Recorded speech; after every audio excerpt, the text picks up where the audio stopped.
Welcome everyone, I would like to show you how to speed up any old iPad. So the first one, this is the best tip. Open settings, find general, then find here transfer or reset iPad. If you're on an older software version, instead of this you'll see just reset. Tap on this one here, then tap on reset, and then you'll see here reset all settings. You want to tap on the reset all settings and wait for this to complete. What this will do, keep in mind, is your wallpaper will be reset to the default one, so make sure you have that saved. Also, your passcode will be removed. But the important part is reset all settings will remove all the app settings. It will remove all of the cache off of your device. And this may sound small, but this does a massive impact when it comes to performance on the iPad. For example, I used to have the iPad Air 2. It was a school iPad, and it was running iOS 11. It used to lag when activating the control center. It used to lag when just going to the home screen and swiping up. Same when multitasking. I do the reset all settings and it completely solves the lag. Everything running buttery smooth at 60 FPS. So this is definitely the first one you want to try. This will give you the largest impact by far when it comes to performance on your old slow iPad. Next, what you want to do here is you want to turn off the background app refresh. So general, and then you want to find background app refresh, turn this off. And the reason why is because the applications, they're going to be refreshing in the background. And what that means is, you're trying to open up app X, but at the same time, app Y has to refresh that data. Therefore, if you just turn it off entirely, the applications aren't going to be refreshing their data. If there are apps which you absolutely must have it turned on for, of course, you can turn it on. It's up to you if you want to do that, but I recommend you keep background app refresh off. Next, mail. So if you use the mail application, tap on the mail, and you're going to tap on the accounts, fetch new data, and you can see fetch, right? If you have it so that the mail is going to fetch, automatically, which could be every 5 minutes, it could be every 10 minutes, it could be every single minute. Well, that's not good. Let's keep it real here. So the best bet is you just turn off push notifications, but just keep in mind, if you use the mail a lot, if you need to know when new mail is available, you may want to turn this on and set this to every, hour or every 30 minutes, something like that, something, longer, because automatically it could be every single minute. Every single minute that's gonna, consume the processing power. If you're trying to fetch mail while at the same time doing other things, that's going to cause issues. So I recommend you do turn this off. If you do use the mail application, that is the best way. Next, what you want to do is if you had an application and this app on its own suddenly started to slow down, well, that could be because the application, they released an update and it has some bugs. So what I recommend you do, let's say here, PUBG is causing lag. Just open up the App Store and you just want to search up for the PUBG, and you just want to update to the latest app version if it is available. To check that, you just tap on your icon here and you should see updates and see, is PUBG available? No update for PUBG. When it is available, wait for it, update, and you'll be good to go.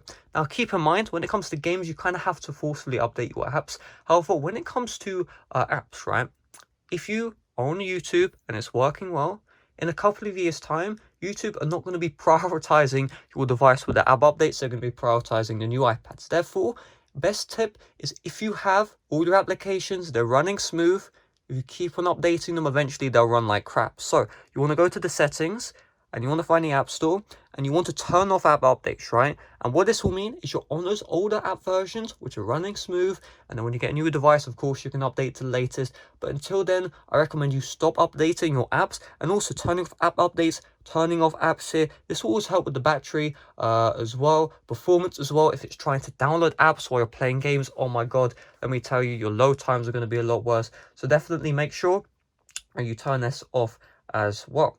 Next, what you want to do is storage, right? If you have a lot of storage, even though we have SSDs on this device, best bet is to just clear up your storage. All it means is access times will be faster. It's not going to be faster by much, but the access times will be faster. So what you want to do, open up the settings, general, iPad storage here, and you just want to find any crap that's on your device that you can delete.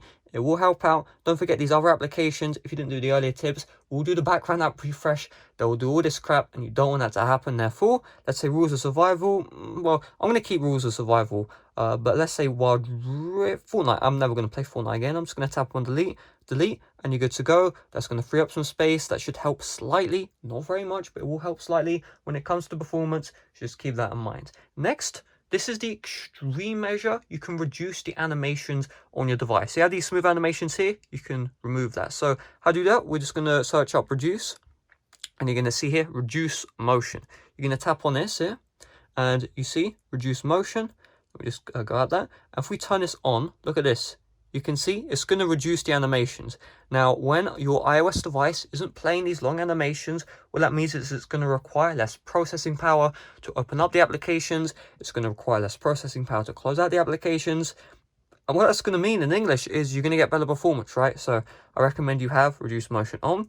Prefer crossfade transitions. This just changes the transition type, so you can see this looks slightly different. So this doesn't really matter, but you can see massive difference when it comes to multitasking. This is the animation that has to play normally. If we turn on reduce motion, just like that, it just goes straight to multitasking. It will, get things done quicker. Another thing as well is reduce transparency, right? If you have this on, what it's going to do is it's going to, reduce transparency. Now, keep in mind, right? Loading up Control Center, if it's not loading up any background, there's going to be far less processing power than if it has to load up the Control Center and on top of that, the stuff in the background, right? So if you have reduced transparency on, you can see here, the Control Center, it doesn't need to load what's in the background. That's going to save, processing power. Therefore, that's going to improve the app launch times. That's going to improve the app performance as well. But keep in mind that, your device isn't going to look as good here. I mean, let's just keep it real here. When you have reduced transparency on, look is going to be cut. So up to you whether you want to have that on or off. But that is definitely going to help you out if you really need to. And really, that's everything you need to know. By the end of this video, if you did every single tip, the first one's the largest one. If you did all of them, you're going to have a far faster iPad. Therefore, the app launch times are going to be better. All that good stuff. Therefore, you're good to go. So hopefully this video did help you out. If it did, make sure to leave a like. Make sure to leave a like before you go. And with that being said, thanks for watching. See you guys later. Bye-bye.